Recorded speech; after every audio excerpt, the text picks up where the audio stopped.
അപൂർവങ്ങളിൽ അപൂർവമായ കേസിന് മാത്രമേ തൂക്കുകയർ വിധിക്കാൻ കോടതിക്ക് അധികാരമുള്ളൂ. ഒരു പെൺകുട്ടിയെ ക്രൂരമായി കൊന്നിട്ടും അത് കോടതിക്ക് മുമ്പിൽ തെളിയിച്ചിട്ടും കോടതി പറയുന്നു അതിൽ അസാധാരണമായി ഒന്നുമില്ലെന്ന്. കഷ്ടം. അല്പം കൂടി ഭംഗിയായി പറഞ്ഞാൽ കോടതി തന്നെ പറയുകയാണ് ഇതൊക്കെ ഈ നാട്ടിൽ സർവ്വസാധാരണമാണെന്ന്. അഡ്വക്കേറ്റ് മുകുന്ദൻ. തീർന്നില്ല. കോടതിക്ക് നൂറുകണക്കിന് കേസുകളിൽ ഒന്ന് മാത്രമാണത്.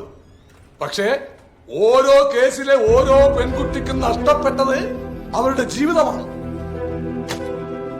ഇനി അത് സാധാരണമാണെന്നാണ് കോടതി പറയുന്നതെങ്കിൽ I will question the court. What is rarest of rarest? Hey, you are crossing the limits. You cannot question the court and for that I can enforce a code of conduct on you. അറിയില്ല your honour. കണ്ണടച്ചാൽ ഒരിക്കലും കണ്ടില്ലാത്തവന്റെ വിഷമം തിരിച്ചറിയില്ല. അവന് കണ്ണ് കാണാറാവു തന്നെ വേണം.